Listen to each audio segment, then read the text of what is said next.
L'actualité crypto du 13 septembre 2023. Mais avant l'actualité, on va faire un tour sur l'analyse du marché. Et l'analyse nous fait comprendre que le prix du Bitcoin continue de baisser, poussant maintenant contre le support à 25 000 dollars par pièce de Bitcoin. Et le récent balayage des plus bas a abouti à une configuration d'achat TD9 perfectionnée selon l'indicateur séquentiel TD hebdomadaire. Et bien que cela semble positif pour la cryptographie, si le signal échoue, il y a un risque de chute extrême à l'avenir. Et les choses s'améliorent pour l'action des prix du Bitcoin, mais la situation entourant les altcoins et l'environnement macro de plus en plus ou encore de plus en plus négatif a maintenu l'élan d'un marché haussier ces derniers temps. Et le résultat des dernières semaines a été une autre tendance à la baisse du Bitcoin avec la parité du dollar ou encore parité Bitcoin USD. Et cette série de semaines d'arrêt a satisfait une séquence spécifique requise pour déclencher une configuration d'achat TD9. Et plus important encore, le signal a été perfectionné maintenant que le prix a fait un creux sur les délais hebdomadaires. Le TD séquentiel est un indicateur de synchronisation du marché créé par Thomas Demar, pour ceux qui ne le savaient pas, et qui peut être utilisé pour potentiellement inverser les délais sur les positions sur le marché. Cependant, lorsqu'un signal d'achat échoue, la baisse peut être dramatique, mais alors très dramatique. Et la dernière fois qu'il y a eu une série d'installations d'achat TD perfectionnées dans le même laps de temps, Bitcoin était au prix de 42 000 dollars par pièce. Il y a eu une reprise de courte durée, mais un effondrement de plus de 50% qui a suivi en raison de l'échec de la configuration d'achat en ce moment-là. Et si la configuration d'achat n'échoue pas ici, Bitcoin devrait s'inverser avant la fin de la semaine, reprenant sa tendance haussière précédente de 2023, ce qui pourrait être un enjeu plutôt.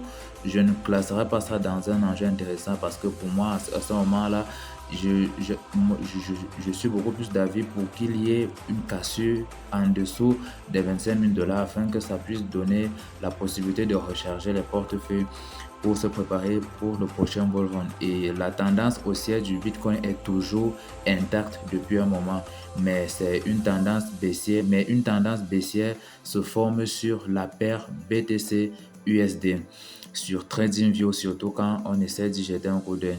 Et en zoomant, nous pouvons également voir que la tendance haussière de Bitcoin de 3000 dollars est toujours intacte selon le support TDST situé à 10 376 000 dollars. Le prix en charge de TDST ne progresse que lorsqu'une série TD est perfectionnée à la hausse et qu'une configuration de vente est déclenchée. Au lieu de cela, la configuration d'achat TD9 perfectionnée a renouvelé la résistance TDST à 30 419 dollars.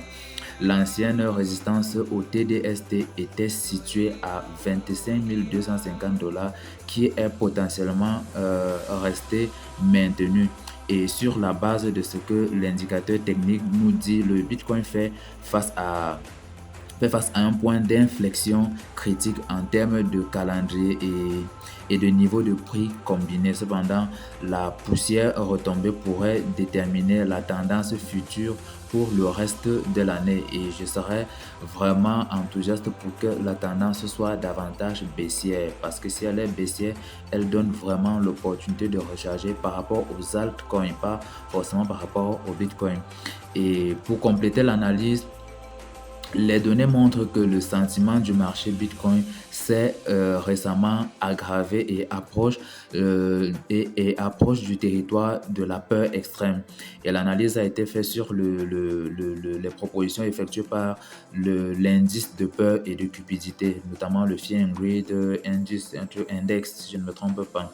Et l'indice de peur et de cupidité, ce que vous devez savoir de ça, c'est que c'est un indicateur Bitcoin qui nous permet de faire un constat sur le sentiment général des investisseurs sur le marché Bitcoin et de la crypto-monnaie de façon plus large. Et cette métrique utilise une échelle numérique qui va de 0 à 100 pour représenter les sentiments. Et ceux qui regardent très souvent les marchés de Wall Street, vous allez constater qu'il y a un document qui représente très souvent la psychologie des cycles du marché. Et le Fear and Greed vient quelque part retracer cette psychologie-là de manière à ce qu'elle soit plus lisible sur les sentiments et donc donne des indicateurs pour prendre position ou pas.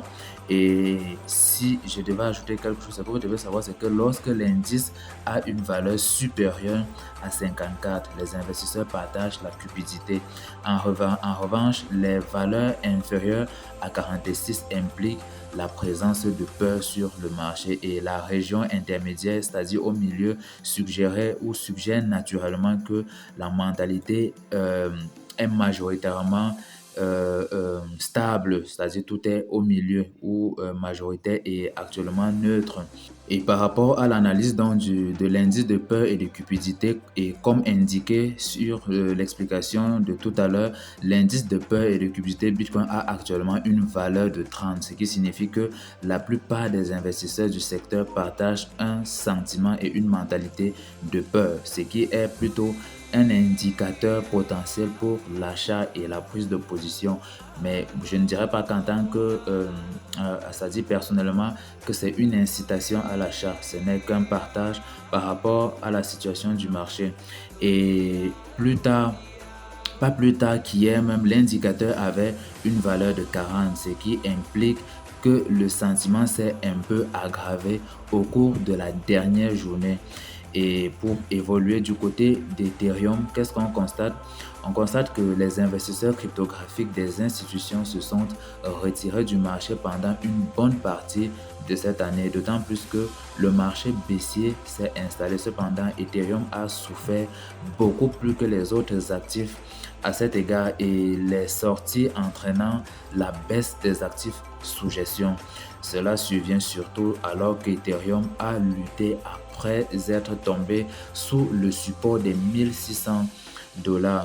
Et dans la dernière itération de son Digital Asset Fund Flow Weekly Report, le gestionnaire d'actifs alternatifs CoinShare a révélé une aversion croissante des investisseurs institutionnels vers Ethereum, et cela se caractérise par une énorme quantité de sorties s'étalant sur des mois qui ont fait que l'actif sous gestion a diminué de façon rapide ou encore plus rapidement que tout autre actif cryptographique. La tendance des sorties s'est également poursuivie la semaine dernière avec un total de 4,8 millions de dollars provenant des fonds Ethereum. Et selon CoinShare, cela apporte le total des sorties cumulatives pour l'actif numérique à 108 millions de dollars. Ce chiffre représente également 1,6% de l'actif total pour gestion d'Ethereum, le plus grand pourcentage de sortie de fonds de tous les actifs. Et ça pourrait inquiéter, mais le marché reste particulièrement intéressé par l'actif d'Ethereum. Alors, pour évoluer avec l'actualité, pour le côté, si je ne me trompe pas, les produits de Binance et de Coinbase, les analystes de crypto avertissent que l'USDC et le DAI courent un risque plus élevé de perdre leur parité monétaire que les autres écuries.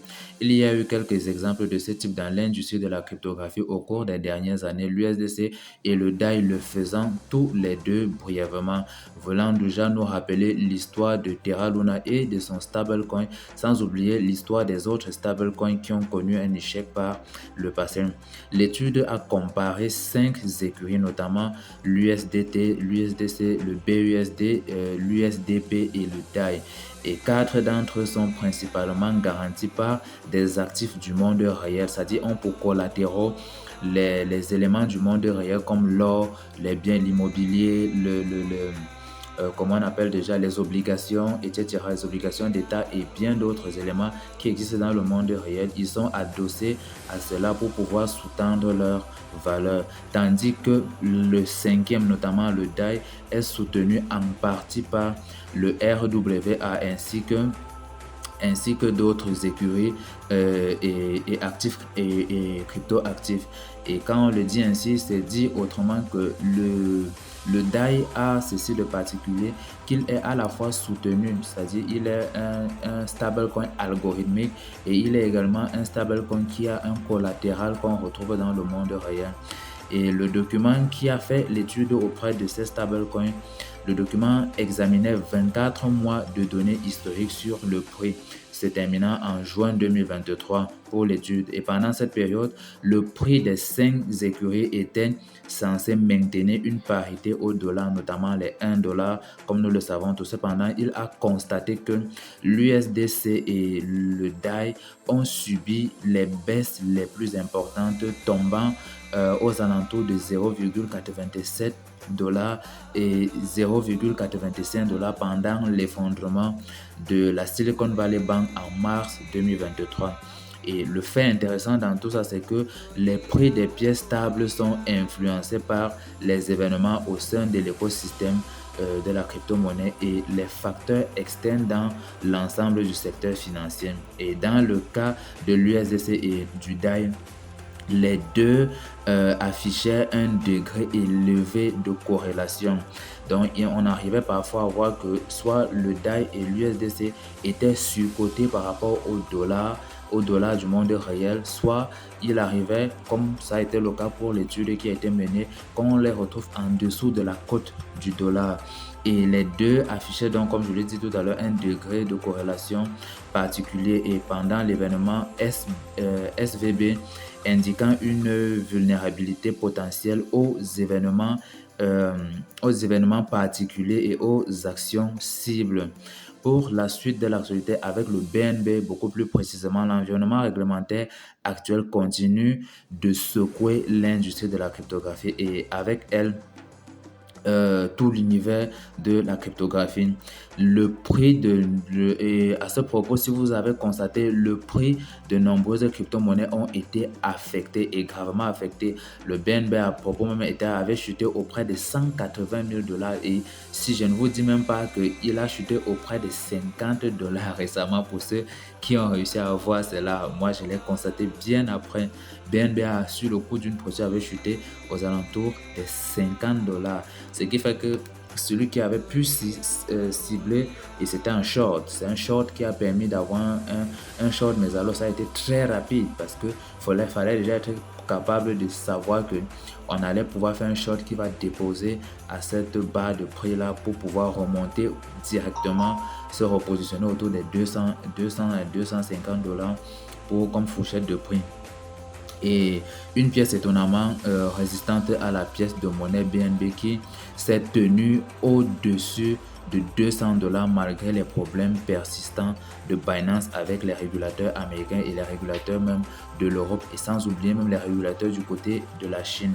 Les experts de l'industrie attribuent cela aux efforts de l'échange pour adapter et se conformer à l'évolution des réglementations, montrant son engagement envers la durabilité à long terme de sa plateforme et de son jeton natif, contrairement à ce que FTX a bien pu nous faire voir quand il se permettait de jouer avec les fonds des investisseurs et donc de ne pas répondre aux attentes de la communauté. Et malgré les ventes contraires réglementaires ou même encore les ventes contraires réglementaires, plusieurs altcoins ont remarquablement bien performé ces derniers temps. Et à ce propos, ce n'est pas un conseil en investissement, je préfère dire, c'est juste un partage par rapport à un actif que j'observe depuis un moment qu'on appelle Incubeta.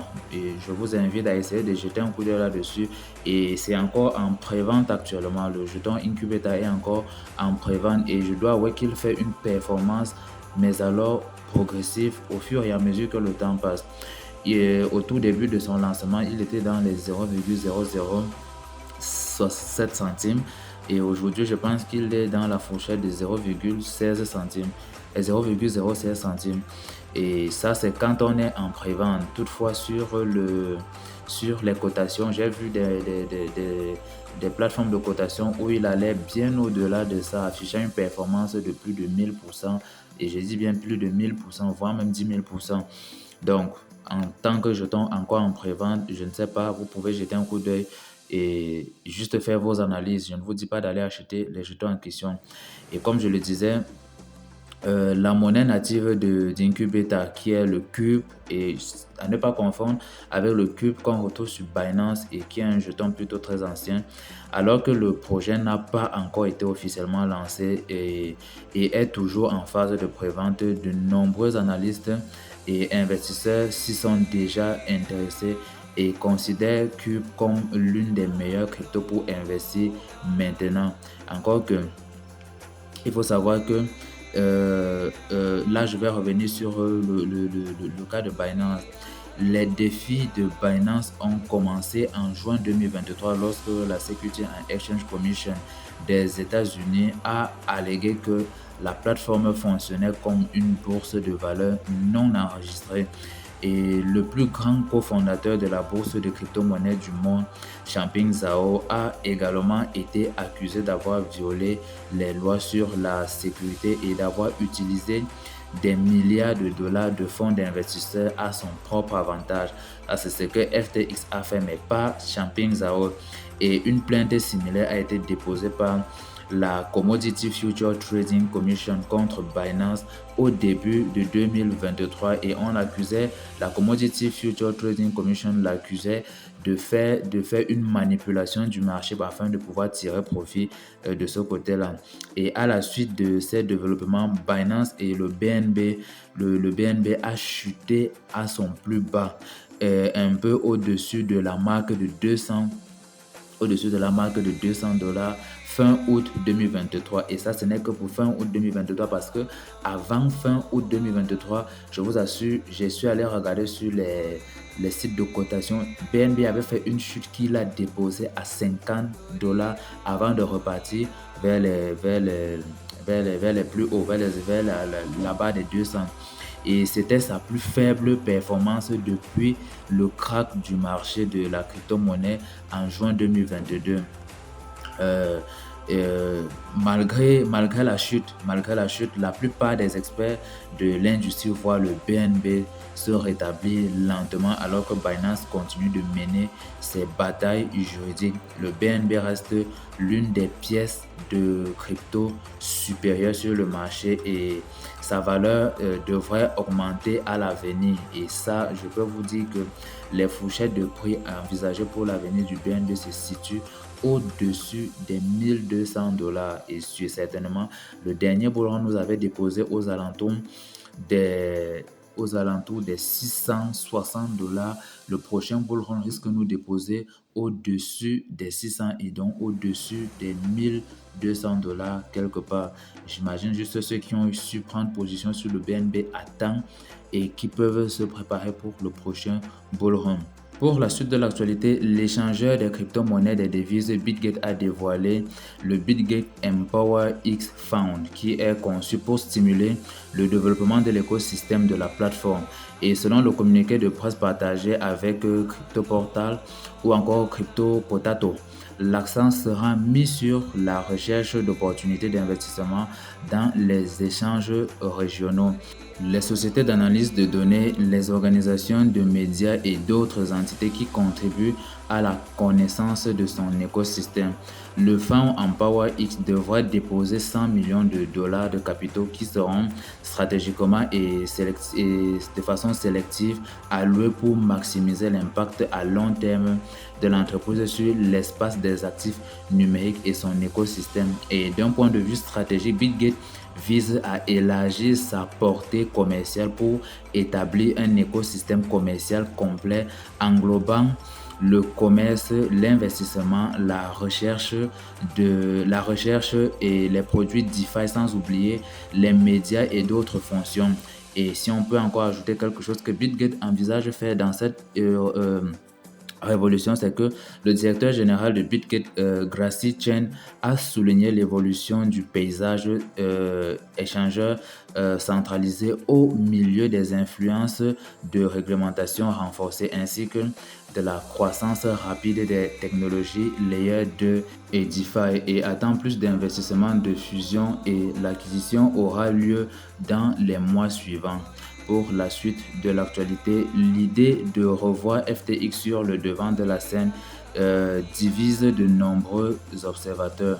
D'un côté, il y a des sceptiques comme Anthony Scaramucci, si je ne me trompe pas du nom, patron de Skybridge Capital, et qui carrément ou qui écarte la possibilité de renaissance de cet échangeur crypto en faillite depuis novembre 2022. De l'autre, il y a le clan de l'influence ou de l'influenceur crypto Loomdad qui n'a pas hésité de créer la cotation FTX 2.0 en guise de confiance à l'endroit de l'administration actuelle de FTX. D'ailleurs, cette administration elle-même a déjà dévoilé un plan initial de réorganisation pour le début du mois d'août. Et l'article de Bloomberg associé à un tweet, je veux dire, à un tweet qui a fait l'annonce, parle d'un projet de redémarrage de FTX pour l'année 2024 et il traite également de l'existence de 75 soumissions contractées par l'administration de John Ray III depuis mai dernier. En fouillant dans le document déposé auprès d'un tribunal de Delaware ou du Delaware, sa journaliste Émilie Nicolas a pu trouver que ces entités font actuellement l'objet d'une vérification au préalable et d'un partage d'informations. Par ailleurs, ce qu'il faut savoir, c'est qu'il convient de mentionner qu'une date limite pour toute soumission d'offres a été imposée le 24 septembre pour le 24 septembre prochain. Et d'après les analyses de fortune, aucune norme de soumission ou aucune norme de soumissionnaire pour le plan de démarrage de l'exchange crypto FTX n'a été divulguée pour le moment. Mais les investigations récentes de Wall Street Journal font ou ont permis d'avancer le nom de la société de technologie de la blockchain figure dans la liste des intéressés. La société de capital risque Tribe Capital pourra également faire partie des soumissionnaires pour FTX 2.0. Toujours pour la suite de l'actualité et cette fois-ci du côté de l'Inde avec quelque chose de très révolutionnaire. En fait, l'Inde apporte sur le plateau des crypto-monnaies un modèle de régulation pour les entreprises et les crypto-monnaies qui pourront circuler sur l'échelle nationale de son côté. Ça, c'est quelque chose de très important. En fait, sous l'impulsion des autorités indiennes, une révolution, pour ceux qui me suivent depuis, silencieuse, est en marche depuis un bon moment. Et Sida Sogani, un acteur clé de ce gouvernement, dévoile les contours du cadre législatif en 5 points. Et le cadre législatif ici est celui qui vient régir l'application et l'utilisation des crypto-monnaies sur le territoire indien.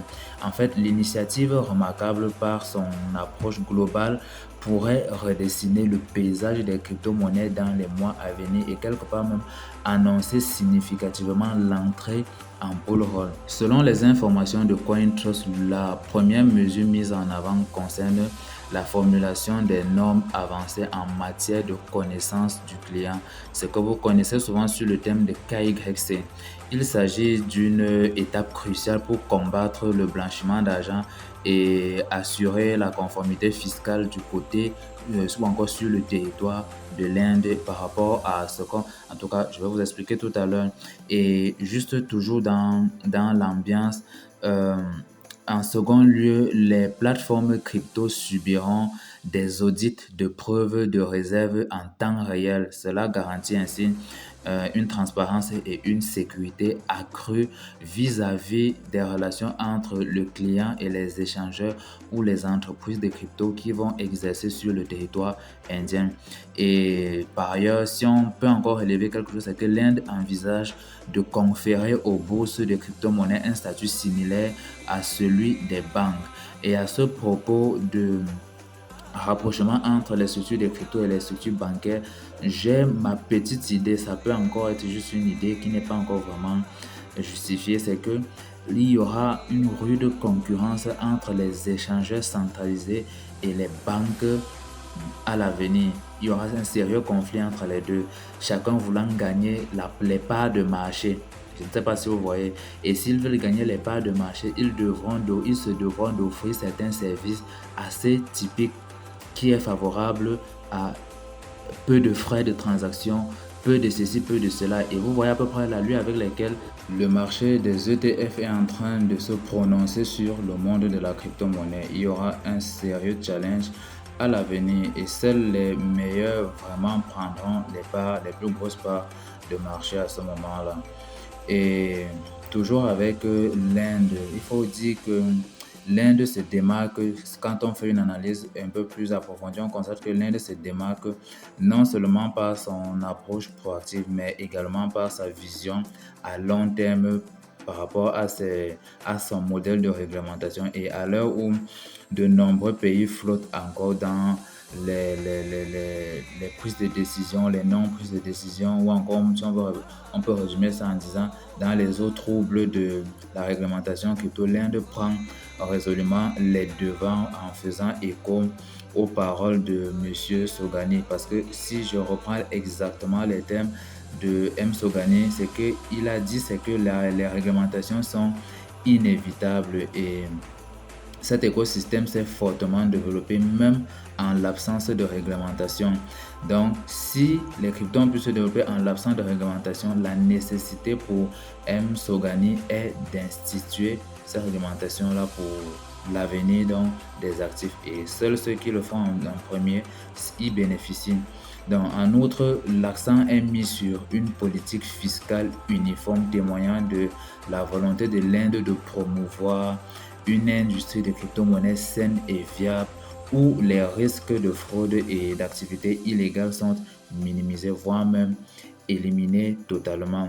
Pour la suite de l'actualité, cette fois-ci, on va se diriger du côté du Japon. Et de ce côté-là, alors que l'aube d'une nouvelle ère se profile à l'horizon, l'Inde se positionne fermement comme un leader dans le secteur des cryptos, comme je le disais tout à l'heure. Et les 5 mesures annoncées constituent bien plus que des initiatives isolées, mais des initiatives qui risquent de s'étendre à l'échelle internationale et d'impliquer toutes les entreprises qui veulent se lancer là à ce qu'elles soient davantage sérieuses. Elles représentent les piliers d'une structure bien conçue, façonnée pour un futur prospère et réglementé dans le secteur des cryptos. Et avec une approche qui associe à la fois audace et pragmatisme, vous allez remarquer que l'Inde s'apprête à écrire une nouvelle page dans l'histoire des crypto-monnaies et un chapitre qui pourrait bien servir de référence pour d'autres nations aspirant à embrasser l'opportunité offerte par ce secteur dynamique et en évolution rapide. Le gouverneur de la Bourse, Kazuo Ueda, a expliqué que cette modification de la politique monétaire visait à équilibrer les effets secondaires des mesures d'assouplissement quantitatif. Et quand on parle de mesures d'assouplissement quantitatif, on parle ici de ce que la Fed est également en train de faire depuis un moment pour pouvoir rééquilibrer l'inflation, pour pouvoir réduire le taux d'inflation et toute la merde que cela a pu engendrer. Kazuo Ueda a également souligné les raisons de la transition qui est en train d'être opérée et ces raisons-là portent sur l'amélioration des résultats des entreprises automobiles et de distribution grâce à la dépréciation du yen et à l'augmentation du prix ou des prix sur le marché. Et la reprise des négociations salariales et des hausses de salaire est également envisageable d'ici la fin des années d'après les propos qui ont été retirés de ce qu'il a dit de son côté. Cela pourrait ainsi soutenir la réalisation de l'objectif d'inflation de 2% de la bourse. Ce sera tout pour l'actualité crypto du jour. Alors, abonne-toi et ciao.